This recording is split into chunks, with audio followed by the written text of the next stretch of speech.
Mean राशि वाले जीवन भर फरफराते हैं, तड़पते रहते हैं।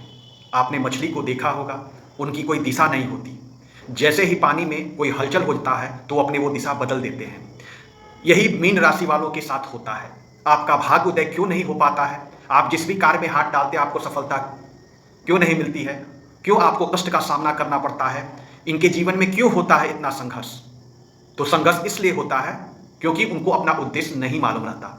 तो उनका भाग्य उदय कब होगा, वो क्या करें जिससे उनका भाग्य उदय होगा, आज मैं पूरी जानकारी मैं इस YouTube चैनल के माध्यम से आपको बताने जा रहा हूं। लेकिन सबसे पहले मैं अमित राय, ज्योतिष राय साहब के इस YouTube प्लेटफॉर्म पर आप सभी का स्वागत करता हूं। अगर आप पहली बार मेरा ये वीडियो देख रहे हैं तो प्लीज मेरा वीडियो अच्छा लगे तो लाइक करें, सब्सक्राइब करें, शेयर करें, कमेंट करें, ताकि मैं ज्योतिष से संबंधित जो भी नित्य नए नए जानकारी आपके लिए उपयोगी हो उसको ला सकूं। देखिए, मीन राशि, मीन का मतलब होता है मछली।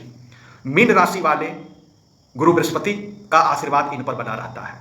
लेकिन व्यक्ति गुरु तभी बनता है जब विभिन्न प्रकार के दुखों का सामना करते हुए, विषम परिस्थितियों का सामना करते हुए वो आगे बढ़ता है, ज्ञान की प्राप्ति करता है, तो वो गुरु बनता है। तो ठीक मीन राशि वालों के साथ सबसे बड़ी ये समस्या है कि ये अपने मित्रों दोस्तों पर जल्दी भरोसा कर लेते हैं और भरोसा करने की वजह से उनकी बात को मान लेते हैं और अपना जो उद्देश्य, जो एम, जो गोल होता है उसको त्याग कर अपने मित्र की बात पर चलते हैं, जिसकी वजह से उनको दिक्कत होता है। ठीक वैसे ही जैसे मछली अगर नदी या समुद्र में है, उसमें थोड़ा सा भी हलचल हो तो आपने देखा होगा कि वो अपनी दिशा बदल देते हैं। तो ये इनकी कमजोरी है। बहुत जल्द ही वो उत्साहीन हो जाते हैं, उत्साहित होने के बाद उत्साहीन हो जाते हैं, जिसकी वजह से उनका काम खराब हो जाता है। तो आज मैं आपको जो मीन राशि वाले हैं उनको कुछ जानकारी देने जा रहा हूं, जिसको बड़े ही ध्यान से सुने और उस चीज का मैं उपाय भी बताऊंगा जिसका आप पालन करें। देखिए, मीन राशि के जातक अच्छी योजना तो बना सकते हैं, लेकिन जैसे ही परिस्थितियां विषम होती हैं तो वो अपना मार्ग, अपना रास्ता, अपना उद्देश्य, अपना एम बदल देते हैं, यानी वे दूसरे के बहकावे में आ जाते हैं। तो प्लीज आप ऐसा न करें। अगर आप ऐसा करते हैं तो आप अपने लिए संघर्ष खुद पैदा कर लेंगे। दूसरी चीज, अगर आप मकर राशि, सिंह राशि और तुला राशि वालों से मित्रता करते हैं तो 100% दुश्मनी होना तय है। अब ये कैसे पहचान करेंगे? दुनिया बहुत बड़ी है कि कौन मकर राशि, तो कुछ नहीं, आपके जो मित्र है, चूंकि उनकी कुंडली आपके पास नहीं है, तो उनके जो नाम है उस नाम को जाकर आप गूगल पे सर्च करें, आपको पता चल जाएगी इनसे राशि है, इनकी ये राशि है। तो उससे आप सतर्क रहें। आपको ऐसा कभी भी लगे, ऐसा फील हुआ कि नहीं ये हमारे बहुत अच्छे मित्र है, यकीन मानिए आपको लगेगा, लेकिन बाद में मुसीबत के घड़ी में वो आपको साथ देना छोड़ देंगे। तो मकर राशि, सिंह राशि, तुला राशि से आप बचें। दूसरी चीज, आप किसी भी देवता की पूजा करें या ना करें, गणेश भगवान की आप जरूर पूजा करें, क्योंकि मीन राशि वाले आपके जो देवता है, जो इष्ट देवता है, वो गणेश भगवान है। गुरु बृहस्पति आपके राशि के देवता है, तो गुरु बृहस्पति का आप सम्मान करें। जब भी मौका मिले तो कोशिश करें, अगर गुरुवार का आप व्रत कर सकते हैं तो व्रत कर लें, नहीं करें कोई बात नहीं, लेकिन आप गणेश जी की आराधना जरूर करें। दूसरी चीज, आपका भाग्यशाली जो अंक है वो 3 और 7 है। आप अगर मान लीजिए ईमेल आईडी क्रिएट कर रहे हैं तो कोशिश करें कि आप पासवर्ड 3 और 7 जरूर रखें। कोई भी नया मोबाइल कनेक्शन ले रहे हैं तो उसमें कोशिश करें 3 और 7 अंक आए, यानी अधिक से अधिक इस पूरे वातावरण में आप 3 और 7 अंक का प्रयोग करें। अगर आप 3 और 7 अंक का अगर आप प्रयोग करते हैं, जैसे 3 गुरु का प्रतिनिधित्व करता है और जो 7 होता है वो आपका शुक्र का प्रतिनिधित्व करता है, तो शुक्र आपको लग्जरियस लाइफ देगा। जो 3 है, एक तरह से देखा जाए तो कुंडली में राशि बुध भी होता है, तो बुध और बृहस्पति आपको ज्ञान देंगे, जिसका आप प्रयोग करके आप आगे बढ़ेंगे। तो 3 और 7 नंबर का अधिक से अधिक प्रयोग करें। दूसरी चीज, आप कोई भी कार्य, कोई भी शुभ कार्य हो किसी अन्य दिन न करके आप गुरुवार को करें, क्योंकि आपके ग्रह के जो देवता है वो गुरु है, तो गुरुवार को करें तो आपको सफलता मिलेगी। दूसरी चीज, आप कोई भी कार्य करें तो गोपनीय रखें, गोपनीय रख के आप अपना कार्य करें। जब वो कार्य हो जाए तब किसी को बताएं, लेकिन उसके पहले अपनी कोई भी योजना को मत बताएं। अगर आप बताएंगे तो यकीन मानिए आपके मित्र हैं, आपके यार हैं, वो आपको जरूर परेशान कर देंगे। तीसरी चीज, अब उंगली में आप कुछ भी पहन लेते हैं तो ऐसा ना करें। अगर आपके पास पैसा है तो सिर्फ पुखराज धारण करें, वो भी ओरिजिनल पता कर लें कि पुखराज ओरिजिनल है कि नहीं। दूसरी चीज, अगर मान लीजिए आपके पास पैसा नहीं है तो सिर्फ आप गणेश जी की आराधना करें, उनको दुर्वा चढ़ाएं।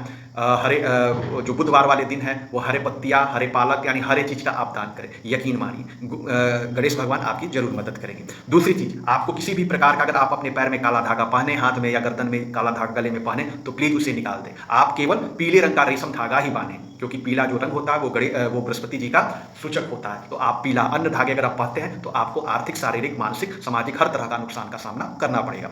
अब अगर आप शादी करने जा रहे हैं, अगर आप पुरुष हैं तो महिला वधू खोज रहे हैं, अगर आप वधू हैं तो वर खोज रहे हैं, तो अगर आप चाहते हैं कि शादी के बाद आपके और पति पत्नी के बीच जो भी सामंजस्य अच्छे बना रहे, तो आप मेष राशि, मिथुन राशि, कर्क राशि, कन्या राशि, वृश्चिक राशि और धनु राशि। एक बार मैं फिर बोल दे रहा हूं, मेष राशि, मिथुन राशि, कर्क राशि, कन्या राशि, वृश्चिक राशि और धनु राशि वाले के ही साथ शादी कीजिएगा। अगर आप ऐसा करते हैं तो आपका जो दिमाग है वो मैच करेगा, आपका स्वभाव जो मैच करेगा। ठीक वैसे ही कि मान लीजिए आपके घर आपका दुश्मन आ जाए तो आप क्या होगे, खुश तो नहीं होगे, कहीं ना कहीं दिमागी टेंशन हो जाएगी, जल्दी से जाए। और अगर आपका मित्र आ जाए जो उसका स्वभाव आपसे मिले तो आप खुश रहोगे कि वो बैठे। तो ठीक अगर इन राशि से आप वालों के से आप विवाह करते हैं तो आपका वैवाहिक जीवन सुखमय होगा, अच्छा सामंजस्य होगा और आप तरक्की होगी। दूसरी चीज, अगर आप कोई व्रत करे न करे, पूर्णिमा का व्रत जरूर करें। अगर आप पूर्णिमा का व्रत करते हैं, यकीन मानिए मीन राशि जो भी आपका दिन खराब चल रहा है, जो भी दुर्भाग्य चल रहा है, वो सौभाग्य में चेंज हो जाएगा।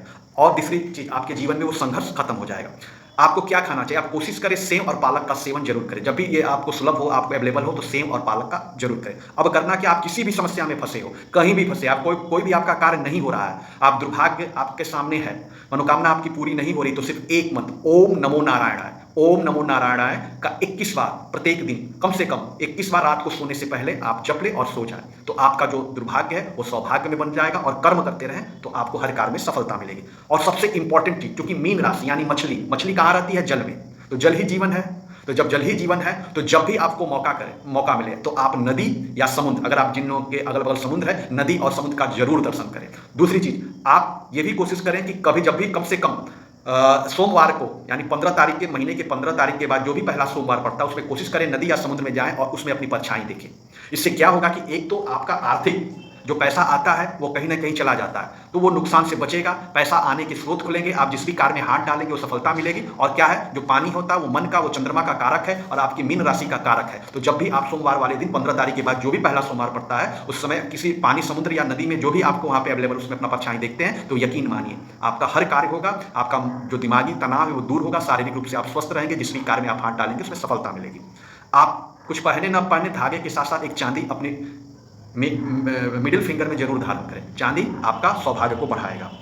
अगली चीज, मीन राशि वाले अगर कोई भी वस्त्र है उसमें सबसे पहले आप नीला वस्त्र धारण, जब भी मौका मिले तो कोशिश करें नीला वस्त्र ही कर दें। मान लीजिए कोई कलर हो सफेद तो उसमें नीला, कहीं ना कहीं नीला कलर आना चाहिए। दूसरी चीज, आपको ये भी कोशिश करें कि ऐसा ड्रेस ले जिसमें मछली की आकृति बनी हो, कहीं कहीं मछली का छाप। अगर आप ऐसा करते हैं, अगर इस चीज को आप पहन के कोई भी शुभ कार्य करने जाते हैं तो यकीन मानिए आपको सफलता मिले। आपकी सबसे बड़ी कमजोरी उत्साहहीनता, तो उत्साहहीनता से आप बचे, अपने अंदर जोश लाएं, ऐसे मित्रों से बिल्कुल दोस्ती न करें जो आपके मार्ग को बदल दे।